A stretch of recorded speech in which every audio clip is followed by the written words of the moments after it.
بچہ بھید اور ملنگ۔ عورتوں سے مزید پوچھ گچھ اور ان کے ریمانڈ کی ضرورت نہ تھی، اس لیے ان کو دوسرے روز جوڈیشل ریمانڈ پر خوشاب جیل بھیج دیا۔ میں نے برآمد ہونے والی کلوروفارم کیمیکل ایگزامینر کے پاس معائنے کے لیے بھجوا دی تھی۔ اس کے متعلق رپورٹ آئی کہ ایک کلوروفارم انہائیڈریٹ ہے جو بے ہوش کرنے کے کام آتی ہے، لیکن زیادہ مقدار میں دی جائے تو موت کا باعث بھی بن سکتی ہے۔ ان تمام کاموں سے فارغ ہو کر میں نے بخشو کے لاپتہ بیٹے گل مواز کی پرسرار گمشدگی کے متعلق تفتیش کرنے کا فیصلہ کر لیا۔ اس کی گمشدگی کو 2 ماہ سے زائد عرصہ گزر چکا تھا اور مجھے اس بات کا یقین ہو گیا تھا کہ اب وہ زندہ نہیں ہوگا۔ میں نے رانجھا، دتو اور رمزو سے تفتیش کرنے کا فیصلہ کر لیا۔ میں نے باری باری تینوں سے تفتیش شروع کر دی، لیکن وہ تینوں بڑے ڈھیٹ ثابت ہوئے۔ ان میں سے کسی نے بھی اس بات کا اقرار نہ کیا کہ گل مواز کو غائب کرنے میں اس کا ہاتھ ہے۔ میں نے اپنے تمام تجربے کو بروئے کار لاتے ہوئے انہیں بڑے چکر دیے، لیکن اپنے کام کی کوئی بات ان کے منہ سے نہ اگلوا سکا۔ ابھی ان کے 2 بھائی تاجہ اور مانی بھی لاپتہ تھا۔ وہ پولیس کے خوف سے کہیں چھپ گئے تھے۔ میں نے ان کی تلاش کے لیے مخبر چھوڑ رکھے تھے، مگر ابھی تک کہیں بھی ان کی موجودگی کی اطلاع نہیں ملی تھی۔ میں عام طور پر تشدد کا قائل نہیں تھا، لیکن اگر مجھے اس بات کا یقین ہوتا کہ جس سے میں تفتیش کر رہا ہوں وہی مجرم ہے اور جھوٹ بول کر چکر دینے کی کوشش کر رہا ہے، تو پھر میں یا 3rd ڈگری استعمال کرنا ضروری سمجھتا۔ رانجھا، دتو اور رمزو کے متعلق بھی مجھے یقین تھا کہ گل مواز کو غائب کرنے میں انہی کا ہاتھ ہے، اس لیے میں نے ان کی طبیعت صاف کرنے کا فیصلہ کر لیا۔ میں سمجھ گیا تھا کہ یہ لاتوں کے بھوت ہیں، باتوں سے نہیں مانیں گے۔ ان تینوں پر الگ الگ خاصا تشدد کیا گیا اور ان کی چیخیں گونجتی رہیں۔ تشدد کے بعد پھر میں نے ان سے پوچھ گچھ کی، لیکن وہ اپنے انکار پر قائم رہے۔ ان تینوں بھائیوں میں رانجھا سب سے بڑا تھا اور خاصا ہوشیار لگتا تھا اور بڑے اعتماد سے بات کرتا تھا۔ آپ ہمارے پیچھے کیوں پڑ گئے ہیں؟ رانجھا نے کہا۔ اس کی گمشدگی کی کوئی وجہ اور بھی تو ہو سکتی ہے۔ تم لوگ اس کی جائیداد پر قبضہ کرنا چاہتے ہو، میں نے کہا۔ اسی چکر میں تمہاری بہنوں نے نورہ اور اس کے بچے کو قتل کرنے کی بھی کوشش کی جو ناکام رہی۔ سیدھی سی بات ہے کہ گل مواز کے بعد اس کا بچہ بھی نہ رہتا تو بخشو کے مرنے کے بعد ساری جائیداد تم لوگوں کو ملنی تھی۔ آپ نے ایک اور امکان پر بھی غور نہیں کیا، رانجھا نے کہا۔ اس کے غائب ہونے کی ایک اور وجہ بھی ہو سکتی ہے۔ وہ کیا؟ میں نے پوچھا۔ گل مواز بڑا خوبصورت نوجوان ہے، رانجھا نے کہا۔ اکثر لڑکیاں اس سے دوستی کی خواہش مند رہتی تھیں اور اس کو بھی لڑکیوں سے دوستیاں لگانے کا شوق تھا۔ ہو سکتا ہے وہ کسی لڑکی کے چکر میں مارا گیا ہو۔ میں نے اس پہلو پر سوچا تو مجھے اس کی بات میں وزن محسوس ہوا۔ اس سے پہلے میرا ذہن صرف رانجھا وغیرہ پر اٹکا ہوا تھا، اب میں نے دوسرے پہلوؤں پر بھی سوچنا شروع کر دیا۔ میں نے رانجھا کو حوالات میں بھیج دیا اور خود اس پہلو پر غور کرنے لگا کہ کوئی دوسرا بھی گل مواز کو قتل یا غائب کر سکتا ہے۔ سوچتے سوچتے مجھے خیال آیا کہ بخشو نے کہا تھا کہ جس دن اس کا بیٹا لاپتہ ہوا تھا اس دن وہ گھر سے اونٹ خریدنے کے لیے نکلا تھا اور اس کے پاس اچھی خاصی رقم تھی۔ ایسا بھی ہو سکتا تھا کہ اس کی بھنک کسی مجرمانہ ذہنیت کرنے والے شخص کو مل گئی اور اس نے موقع پا کر گل مواز کو قتل کر کے کہیں دبا دیا ہو اور رقم نکال لی ہو۔ میں نے اس پہلو پر بھی تفتیش کے دائرے کو پھیلانے کا فیصلہ کر لیا۔ اس کے لیے ضروری تھا کہ اس علاقے کے جرائم پیشہ لوگوں کو تھانے بلا کر پوچھ گچھ کی جائے۔ میں نے ASI سے کہا کہ وہ اس علاقے یعنی ڈیرہ گنجا اور اس کے گرد و نواح کے علاقوں کے تمام جرائم پیشہ آدمیوں کو میرے پاس لے آئے۔ یاد رہے کہ میں یہ تفتیش تھانے میں بیٹھ کر نہیں بلکہ ڈیرہ گنجا میں کر رہا تھا۔ بخشو نے اپنی بیٹھک میرے لیے مخصوص کر دی تھی۔ اس دوران میں تھانے میں بوقت ضرورت چلا جاتا تھا۔ 2-3 گھنٹوں بعد ASI 3 آدمیوں کو لے کر میرے پاس آیا۔ پتہ لگا کہ اس علاقے کے غنڈے بدماش ہیں اور موقع ملنے پر چھوٹا موٹا جرم بھی کر گزرتے ہیں۔ میں نے ان سے پوچھ گچھ کی اور انہیں ڈرایا کہ ان میں سے جس نے بھی یہ واردات کی ہے بک دے ورنہ میں بہت برا سلوک کروں گا۔ تینوں قسمیں کھانے لگے کہ یہ حرکت ان کی نہیں ہے اور کسی کو قتل کرنے کا تو سوال ہی پیدا نہیں ہوتا۔ میں ایسے لوگوں کے ساتھ شرافت سے پیش آنے کا قائل نہیں تھا۔ میں نے ASI سے کہا کہ وہ ان کو لے جائے اور خوب رگڑا دے۔ ASI انہیں لے کر باہر ویرانے میں چلا گیا۔ 3 کانسٹیبل اس کے ساتھ تھے۔ تقریباً 20-25 منٹ بعد ASI ان تینوں کو واپس لے کر آ گیا۔ ان کی حالت بہت بری ہو رہی تھی اور سر منہ پر ریت ہی ریت نظر آ رہی تھی۔ میرا ASI رشید الدین قریشی بڑا صحت مند آدمی تھا اور اسے تشدد کرنے میں بڑا مزہ آتا تھا۔ اس نے تھوڑی سی دیر میں ہی تینوں کا برا حشر کر دیا تھا۔ میں نے ان سے کہا کہ وہ اقرار کر لیں کہ گل مواز کو ان میں سے کسی ایک نے غائب کیا ہے۔ اگر آپ بھی نہیں مانیں گے تو اس سے بھی برا حشر کر دوں گا۔ آپ کو اختیار ہے مائی باپ، ان میں سے ایک نے کہا۔ آپ بے شک ہمیں جان سے مار دیں لیکن ہم کسی کا گناہ اپنے سر نہیں لیں گے۔ یہ ٹھیک ہے کہ ہم چھوٹے موٹے جرائم کر لیتے ہیں، لیکن قتل یا رہزنی جیسا بڑا جرم ہم میں سے کوئی بھی کرنے کی جرات نہیں کر سکتا۔ دوسرے آدمیوں نے بھی اسی قسم کی باتیں کی۔ میں نے اپنے تجربے کی بنا پر اندازہ لگایا کہ یہ لوگ جھوٹ نہیں بول رہے۔ جرائم پیشہ لوگوں کا جھوٹ بولنے کا ایک خاص انداز ہوتا ہے اور وہ بات بات پر جھوٹی قسمیں کھاتے ہیں۔ مختصر یہ کہ مجھے ان سے کچھ بھی حاصل نہ ہوا۔ میں نے انہیں ڈرا دھمکا کر جانے دیا اور کہا کہ اپنے طور پر اس واردات کا سراغ لگانے کی کوشش کرتے ہیں۔ ان کے جانے کے بعد میں نے محسوس کیا کہ تفتیش 1 انچ بھی آگے نہیں بڑھی۔ میں اندھیرے میں ٹامک ٹوئیاں مار رہا تھا۔ میرا دھیان پھر رانجھا کی اس بات میں اٹک گیا تھا کہ گل مواز عورتوں سے دوستیاں لگانے کا شوقین تھا اور ہو سکتا ہے اسی چکر میں مارا گیا ہو۔ میں نے اس پہلو سے بھی کام کرنے کا فیصلہ کر لیا اور ASI رشید الدین کو سمجھا دیا کہ وہ ڈیرہ گنجا میں گھوم پھر کر گل مواز کے متعلق معلومات حاصل کرے اور یہ معلوم کرے کہ اس کی کسی لڑکی کے ساتھ در پردہ دوستی تھی۔ میں نے اسے اچھی طرح سمجھا دیا کہ میں کیا چاہتا ہوں۔ رشید الدین تجربہ کار ASI تھا، وہ سمجھ گیا کہ میں کس قسم کی معلومات چاہتا ہوں۔ اس نے کہا کہ وہ اس سلسلے میں کل تک میرے مطلب کی معلومات حاصل کر کے لے آئے گا۔ ASI چلا گیا اور میں اس کیس کے تانے بانے میں الجھ گیا۔ میں نے لاپتہ گل مواز کے متعلق جو اشتہار شور و غوغا جاری کیا تھا اس کے جواب میں ابھی تک کسی علاقے سے کوئی اطلاع نہیں ملی تھی۔ اس کے علاوہ بھی میں نے اپنے مخبر چھوڑ رکھے تھے جو گل مواز کا سراغ لگانے کی کوشش کر رہے تھے، لیکن ابھی تک کام کی کوئی بات معلوم نہیں ہوئی تھی۔ شام ہو رہی تھی، اس لیے میں نے باقی کارروائی اگلے دن پر چھوڑ دی۔ دوسرے دن کا سورج حسب معمول آگ برساتا ہوا طلوع ہوا۔ تیز دھوپ سے ریت تپنے لگی اور دن کے آغاز میں ہی گرمی نے زور پکڑ لیا۔ تھوڑی دیر بعد ASI رشید الدین میرے پاس آ گیا۔ وہ میری معلومات لے آیا تھا۔ اس نے مجھے جو کچھ بتایا اس نے میرے لیے تفتیش کا ایک رخ متعین کر دیا۔ اس نے جو معلومات حاصل کی تھیں ان کے مطابق گل مواز کے متعلق رانجھے نے جو کچھ بتایا تھا وہ غلط نکلا۔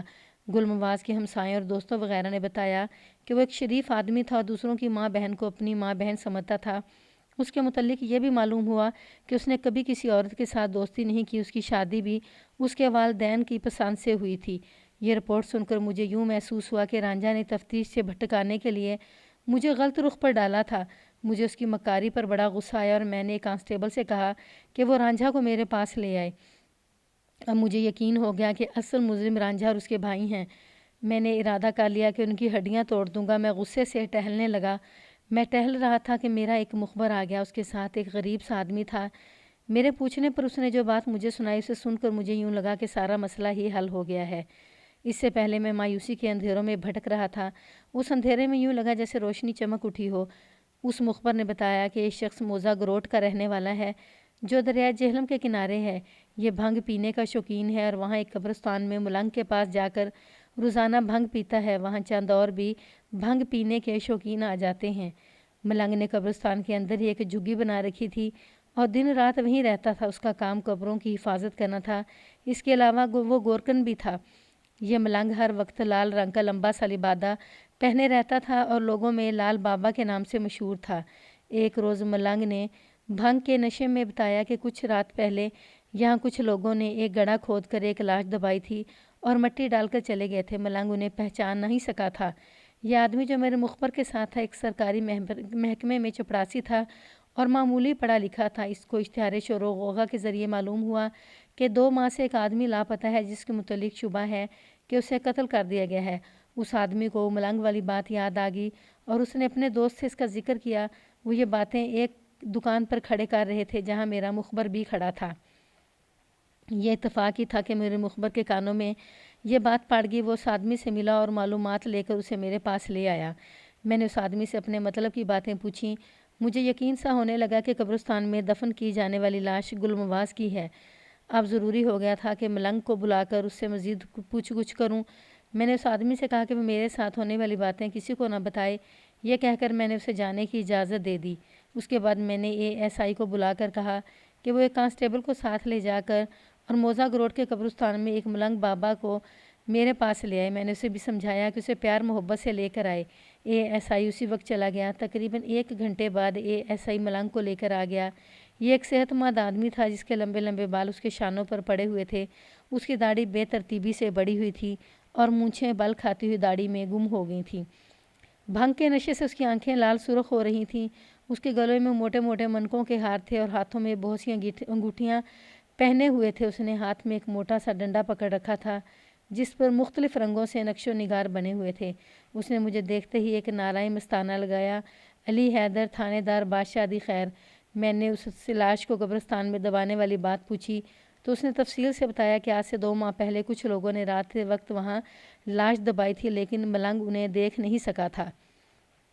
اس نے انہیں للکارا بھی تھا لیکن وہ بھاگ گئے تھے۔ ملنگ نے وہاں جا کر دیکھا جہاں وہ لوگ کھڑے تھے، وہاں تازہ کھودی ہوئی مٹی نظر آ رہی تھی۔ ملنگ خود گورکن تھا، اسے اس نے بلا جھجک وہاں سے مٹی نکالنی شروع کر دی۔ اس کا خیال تھا شاید یہ ڈاکو تھے اور لوٹ کا مال وہاں چھپانے آئے تھے۔ تھوڑی گہرائی میں جا کر اسے محسوس ہوا کہ مٹی میں کوئی انسانی جسم ہے۔ اندھیرے کی وجہ سے ٹھیک نظر نہیں آ رہا تھا۔ وہ اپنی جھگی میں گیا اور لالٹین لے آیا۔ لالٹین کی روشنی میں اس نے دیکھا کہ گڑھے میں ایک جوان آدمی کی لاش پڑی ہے جس کے سارے کپڑے خون سے لتھڑے ہوئے تھے اور چہرہ بھی خون آلود تھا۔ اس نے گھبرا کر جلدی جلدی مٹی گڑھے میں ڈالی اور زمین کی سطح برابر کر دی۔ وہ ڈر گیا تھا کہ اس قتل میں وہ نہ پھنس جائے۔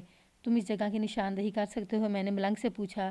ہاں تھانے دار جی، ملنگ نے کہا، وہ جگہ میں کبھی بھی نہیں بھول سکتا۔ میں نے اس ملنگ کے ساتھ مل کر ایک ڈرامہ کھیلنے کا فیصلہ کر لیا۔ ملنگ نے کہا تھا کہ ان لوگوں کو پہچان نہیں سکا تھا۔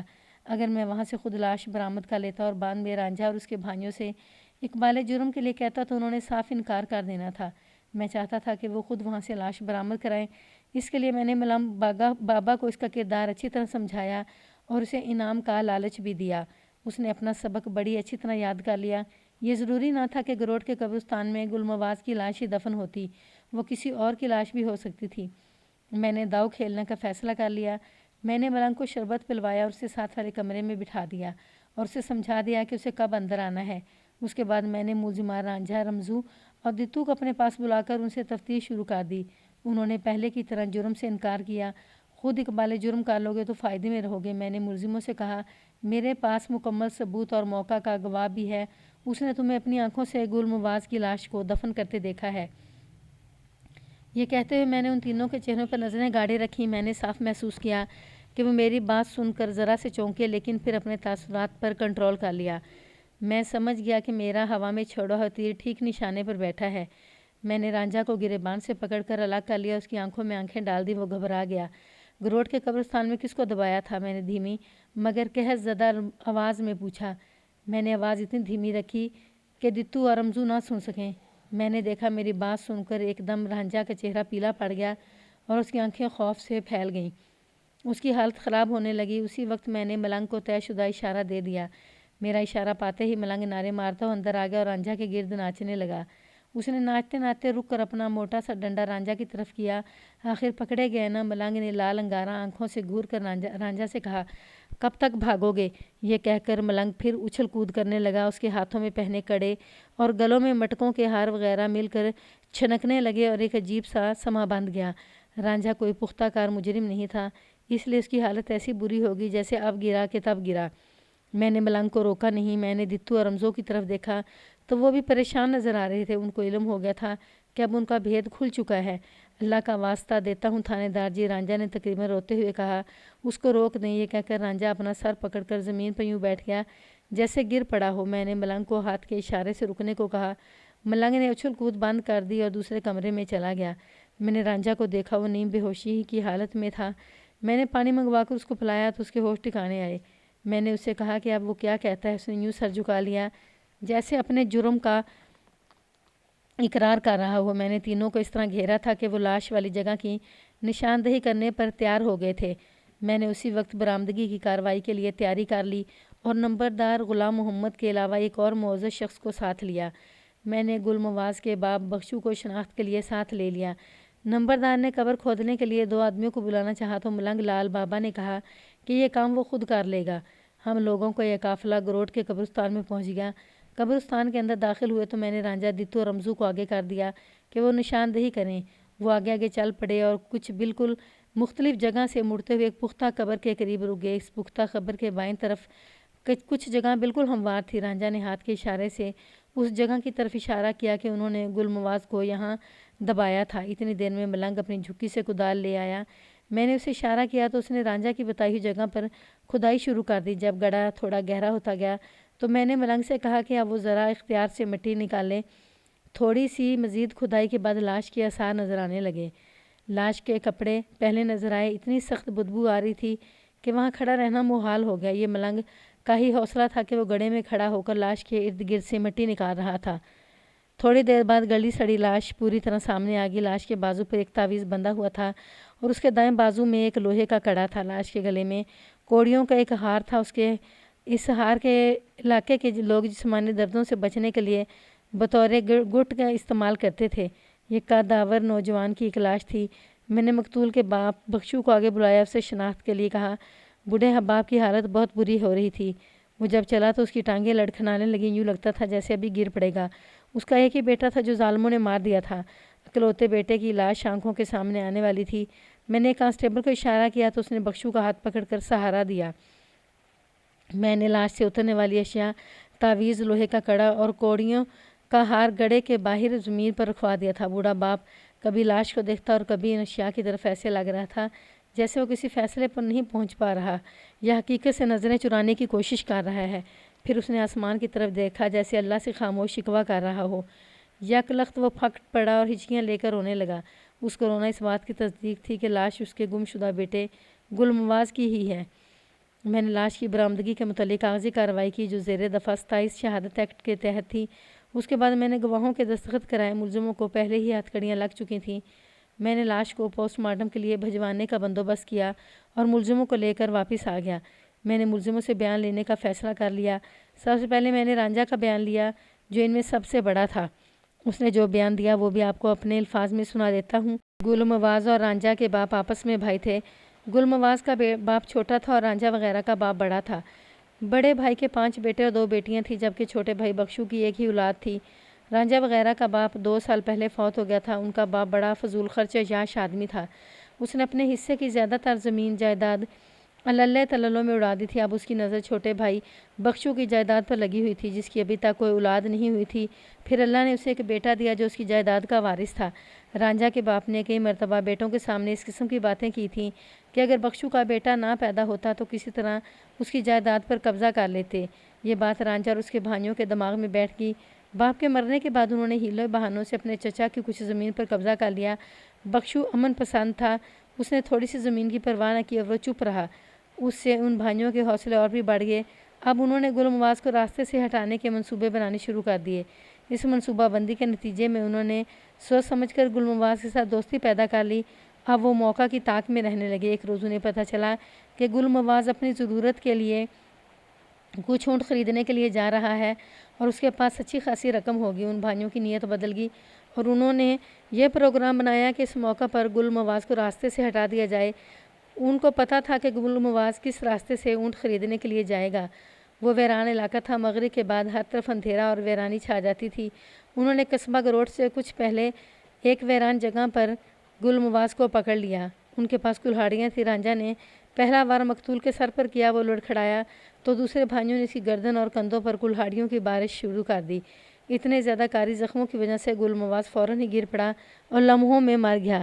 رانجھا نے اس کی جیب سے رقم نکالی اور پھر مل کر اس کی لاش اٹھا کر قبرستان میں لے آئے۔ اندھیرے میں انہوں نے کلہاڑیوں سے گڑھا کھودا اور لاش اس میں ڈال کر مٹی ڈال دی۔ اسی سنا میں قبرستان کے گورکن ملنگ نے ان کو للکارا مگر وہ وہاں سے فرار ہو گئے۔ اس کے بعد کے واقعات میں پہلے ہی سنا چکا ہوں۔ میں ملزموں کو لے جا کر جائے وادت پر لے گیا۔ وہ جگہ دیکھی جہاں انہوں نے گل مواز کو قتل کیا تھا۔ اب وہاں کوئی ایسی نشانی نہیں نظر آ رہی تھی جس سے علم ہوتا کہ یہاں ایک انسان قتل ہوا ہے۔ ایک تو وجہ یہ تھی کہ اس بات کو 2 ماہ سے زیادہ عرصہ گزر چکا تھا اور دوسری وجہ یہ تھی کہ اس دوران کئی مرتبہ بارش ہو چکی تھی۔ اس وجہ سے مجھے خون آلود مٹی بھی نہ مل سکی۔ اس دوران پوسٹ مارٹم کی رپورٹ بھی آ گئی۔ ڈاکٹر نے لکھا تھا کہ سر پر اور گردن اور کندھوں پر کلہاڑیوں کے یا کسی تیز دھار آلے کے زخم موت کا باعث بنے ہیں۔ میں نے یہ رپورٹ اپنی کاغذی کارروائی کے ساتھ رکھ لی اور لاش بخشو کے حوالے کر دی۔ میں بعد میں خود بھی اس کے گھر افسوس اور فاتحہ خوانی کے لیے گیا تھا۔ رانجھا کے بعد میں نے باری باری رمزو ادتو کے بیان بھی لیے جو رانجھا کے بیان کی تصدیق کرتے تھے۔ ان بیانات سے بھی پتہ چلا کہ مفرور ہو جانے والے 2 بھائی تاجہ اور مانی بھی ان کے ساتھ اس واردات میں شامل تھے اور وہ فلاں گاؤں سے مل سکتے ہیں، وہاں ان کا ایک دوست رہتا ہے۔ میں نے ASI رشید الدین کو کہا کہ وہ 2 کانسٹیبل ساتھ لے کر جائے اور فلاں گاؤں میں فلاں شخص کے گھر سے تاجہ اور مانی کو گرفتار کر کے لے آئے۔ میں نے ASI اور کانسٹیبلوں سے بھی یہی کہا کہ وہ وردی میں نہ جائیں بلکہ سادہ کپڑے میں جائیں، اس سے یہ فائدہ ہوگا کہ ان کو پولیس کی آمد کی خبر نہیں ہو سکے گی۔ شام تک ASI ان دونوں کو گرفتار کر کے لے آیا۔ میں نے ان سے بھی اقبالی بیان لیا۔ یہ بیان دوسرے بھائیوں کے بیان سے ملتا جلتا تھا، اس لیے الگ سنانے کی ضرورت نہیں ہے۔ میں نے ان کو ساتھ لے کر جائے واردات اور اس کے گھڑے کی بھی نشاندہی کرائی جہاں انہوں نے لاش چھپائی تھی۔ اس کے بعد میں نے بڑی محنت سے مقدمہ تیار کیا اور چلان تیار کر کے عدالت میں پیش کر دیا۔ موقع کے گواہ کے طور پر میں نے ملنگ کو پیش کیا جس نے بڑی ذہانت سے اپنا بیان دیا۔ یہ مقدمہ 3-4 ہفتوں تک چلتا رہا۔ ان دنوں اس مقدمے کی بڑی شہرت ہوئی تھی۔ جج نے 5 بھائیوں کو موت کی سزا سنا دی تھی۔ اپیل میں ان کے وکیل نے کچھ ایسے دلائل پیش کیے تھے جن کی وجہ سے ان کی سزائے موت کو عمر قید میں تبدیل کر دیا گیا تھا۔ رانجھا وغیرہ کی بہنوں بھاگ بھری اور عمرہ کو عادی مجرم نہ ہونے کے ارادہ سے قتل میں 3 سال کی قید سزا دی گئی، جو اپیل میں بھی برقرار رہی۔ کہانی تو یہاں ختم ہو گئی۔ یہاں میں ایک دلچسپ بات سنانا چاہتا ہوں۔ مقتول گل مواز کا جو بچہ بھڑولے میں ڈال دیا گیا تھا اور قتل ہونے سے بچ گیا، اس کا نام اس کے دادا بخشو نے فتح خان رکھا تھا۔ قتل کے اس واقعے کے 25 یا 26 سال بعد غالباً 1976 کا واقعہ ہے کہ میں FIA کا چارج لینے مٹھا ٹوانا گیا۔ ان دنوں ضلع سرگودا پنڈی FIA کے ماتحت ہوتا تھا۔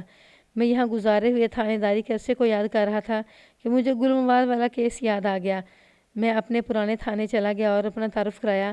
میں نے تھانے دار کو یہ کیس سنا کر کہا کہ مقتول گل مواز کا بیٹا فتح خان تھا، وہ اب کہاں ہے؟ تھانے دار نے بتایا کہ وہ بہت بڑا ذمہ دار بن چکا ہے اور بڑا زبردست گبرو جوان ہے۔ اس نے اپنے تائزادوں سے اپنی زمین واپس چھین لی تھی اور سب کو دبا کر رکھا ہوا ہے۔ تھانے دار نے یہ بھی بتایا کہ وہ اکثر تھانے میں آتا رہتا ہے اور آپ کا ذکر کرتا رہتا ہے، وہ آپ سے ملنے کی بڑی خواہش رکھتا ہے۔ میں نے تھانے دار سے کہا کہ میں ضروری فرائض سے فارغ ہو کر پرسوں یہاں آؤں گا، وہ فتح خان کو بتا دے۔